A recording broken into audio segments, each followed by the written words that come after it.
YouTube, what's good with y'all? It's your boy Justice coming back at y'all with another Energy Collective read. I hope this finds y'all at a resonating time of your day. Please take what resonates and leave the rest. If you need a personal with me, hit up Shamika Sun with a C and Shamika@gmail.com. Without further ado, we're gonna go ahead and get started. All likes, comments, shares, and subscribes are so very appreciated. Welcome to the Soul Tribe if you're new. Ancestors of the highest white light and angels of the highest white light, bestow upon me clear and concise channel messages from my divine collective, what they need to hear. Please clear out any disturbances, any interruptions whatsoever. Thank you, and Ashe. Hidden betrayal may be significant. I'm gonna wait on it. Short meal may be significant. There's a sense of you rising out of betrayal experiences. People not expecting you to rise in your masculinity or empowerment or empowering yourself to this extent, man or woman. Watch out for temptation. So this could be the past. Empress energy seems to be a current state of being that you've cultivated. Usually the emperor states, energetically speaking, on a spiritual level, are usually achieved through a lot of hardship, battle, trauma, an overcoming of which, an integration of which, and usually a loving manner. I'm saying this to say there's a sense of cultivation of like creation that there's a creative ability, creative essence, a potent creative energy within somebody that I'm tapping into that is meant to be utilized a little more. With the Emperor energy, utilizing that yin energy, whatever that creativity represents, or that spreading of which, or it's usually resolving around spreading that creativity. I got a confirmation. Spreading the creativity is going to put you in an emperor state in terms of how you show up in the 3D. It's going to reflect that royalty, that facilitating energy, that divine unseen energy, the energy of which is going to reflect in a more 3D way is what I'm getting with the Empress and Emperor energy following out. So maybe the betrayals are an influence or inspiration behind a lot of creativity that I'm tapping into, or a lot of passion. And if it's not creativity in terms of creating art-wise, it's more so a passionate energy that, athletes have a lot of creative energy. It's the same thing. So take what resonates. With overthinking it, I'm gonna wait on that. With the 10 of Pentacles, you may be overthinking your path of creativity, or this path, whatever this resonates, whatever this you're good at, whatever this sense of passion, or whatever this flood of passion, whatever is influenced this said stream, or whatever, however these experiences, past experiences, or whatever this is, not being influenced on that, but there's something significant on that influencing whether it's your creativity or how much passion that you exude nowadays. There's something about that. But with redirecting your energy from draining situations soaked in negativity, I think you've learned this. For whoever I'm tapping into, you've already learned this, but this is a reoccurring, let's say, pop quiz that pops up, in terms of things coming up. You've learned to pull back your energy, especially when you go through experiences, whatever that betrayal represents for whoever I'm tapping into. It teaches you a certain level of resilience in terms of you going within, in terms of going without when you get betrayed by somebody that's close. So whatever that signifies. With celebrity status, there's a sense of this propelling you, whatever you're creating passionately, or you just moving passionately in your aligned direction. It's going to put you in some sense of that.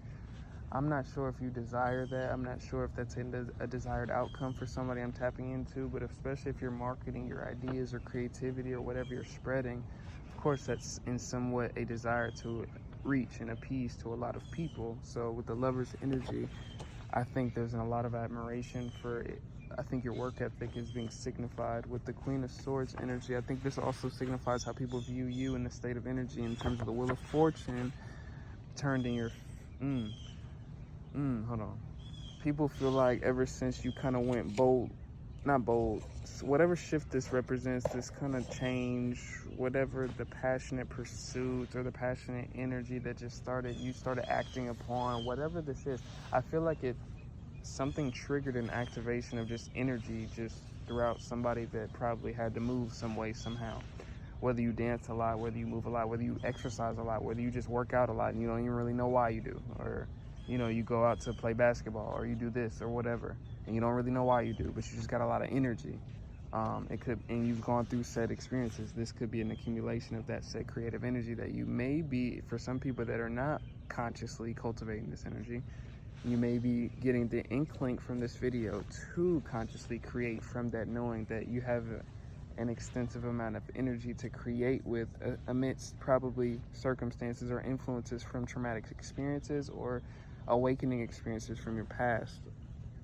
Could be recent past. They try to form smear campaigns and groups but still failed. These could be the people that betrayed you, that are now in shock by you, or are surprised by outcomes surfacing with you. With the King of Swords energy, represents your energy, similar to the Queen of Swords. You're on guard with people, or you're on guard with circumstances or events from your past, is what I'm picking up on. With a tall male may be significant, or this is the perception of people perceiving you to be standing tall in your boundaries, or standing on business, or whatever that represents for you. With you're a god or a goddess energy, I think this is you standing in your empowerment, or this in boundaries, or this shift, or these changes, or whatever you're doing passionately. You could be actually creating. You could be doing this with this creative energy. It is empowering you. Whether it's just you getting distance from certain situations that weren't empowering you or weren't aligned with you. With pity parties, I think this is a lot of people that went against you, or the actual not perpetrator. I don't want to put it so negative like that. But whatever that event or awakening cause happening, especially I'm picking up, it has to do with a person, place, situation that revolves around something that you loved, that ended up either being taken from you, lost, or kind of like destroyed by influence of an outside external force. And when I say external force, I'm not saying like demonic. I'm saying like a physical person, place, scenario, experience, moving, relocation, things like that. Whatever that is. People are haunted by how they treated you, or external circumstances, what I was saying, that influenced this type of behavior, that ended up influencing your activation, or whatever, this cultivation of energy. If you're following me here, and you're kind of like one of the ones with the energy cultivation, you're just kind of moving all over the place with energy, and you got all this energy, there's a need to ground your energy. And when I say ground, not sitting outside for 30 minutes and then thinking it's going to be all good. No, I'm saying ground your energy by cultivating, getting activities or things that reflect either what you believe or what you're passionate about, what you're good at, what you find yourself to be good at. Just if you don't know what that is, you just shoot in the dark, and you just find through experience what you're good at, through nuance. There's something significant about you allocating this energy. It's not a bad thing when you got a lot of energy. It's actually a really good thing. It's also a reflection of you not necessarily cultivating it outwardly as much. You could be hoarding energy, and hoarding energy can build on stagnation or void spaces or senses of which that feel the same way. This is significant for somebody. You overcame the humiliation ritual. I think this was an influence of what that was supposed to do to your energy. I think it did the opposite for somebody. With the Seven of Swords, the deception, things like that, hidden motives, whatever that is. I think this activated you to be able to see hidden motives in other people. That's what I'm getting. This activated you, whoever I'm tapping into. You may not even be in tune with like why you feel a certain way, why your inkling is going a certain way, or why you're aligning a certain way. May not be as consciously aware of your intuition as of right now. But a lot of people tapped in, you already are.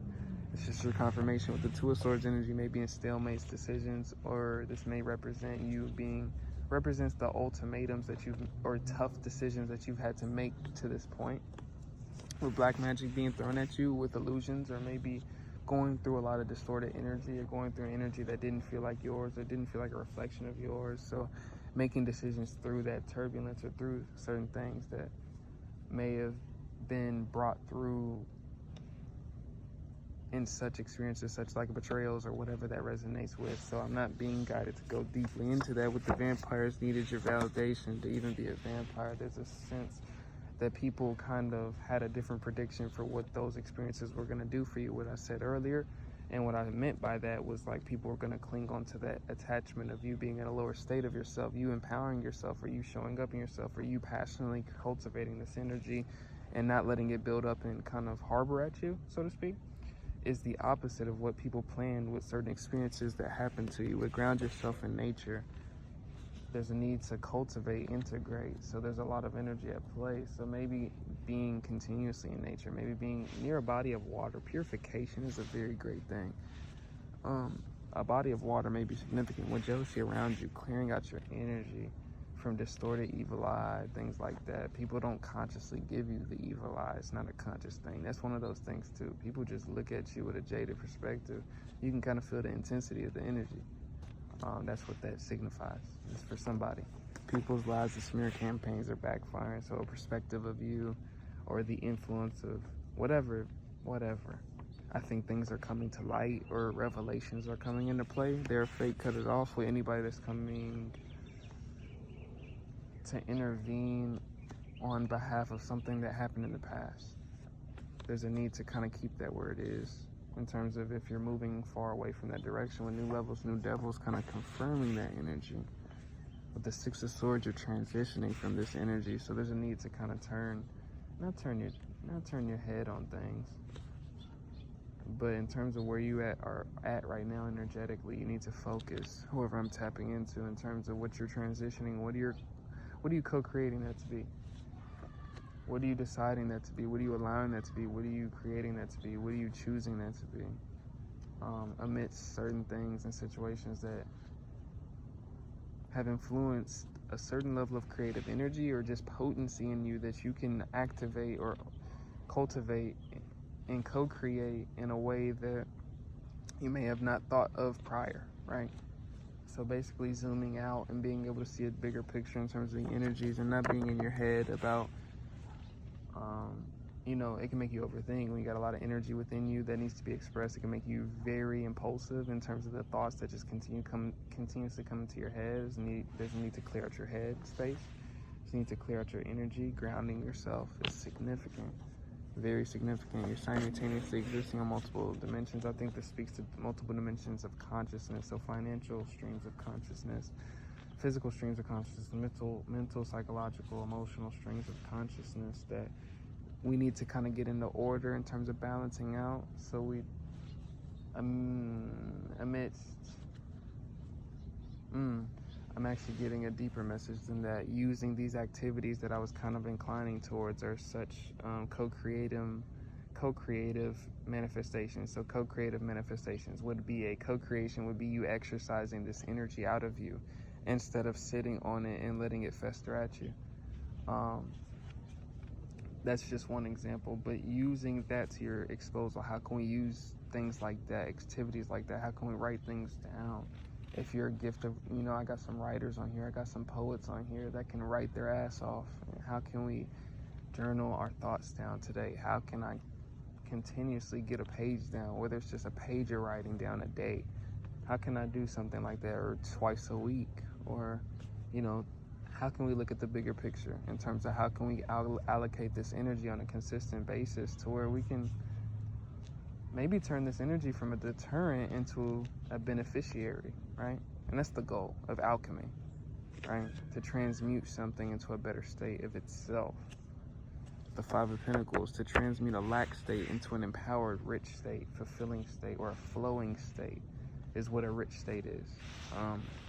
I think that's the goal, to balance out the energy in terms of the alchemization of whatever experiences you've been through. It's supposed to turn you into something special. It's supposed to turn you into something great, whoever I'm tapping into. And I'm just taking you through the psychological grounding, precautionary aspects of, those measures of kind of the groundwork for whatever you're cultivating, or, the groundwork of a foundation for whatever you're already doing, or thinking about doing with said energy from said experiences, right? A lot of these energies hang within us, for lifetime, because they never are expressed out of our bodies or out of our souls, is what I'm saying, out of our vessels. They're never able to translate through the 3D. A lot of our visions, a lot of our missions with the Most High is to be able to translate a spiritual understanding, an energetic understanding, into a physical comprehension, right? So for evolution purposes. And that's my last message for a lot of people that, have gone through some things or some traumatic experiences that were meant to sculpt you into whatever you take that to be. It's your canvas, and I'm just here to remind you. It's your boy Justice. You need a personal with me, hit up Shamika Sun with a C and Shamika@gmail.com. All likes and comments, shares, and super thanks, subscribes are very appreciated. And it's your boy Justice. I'm going to catch you on the next episode.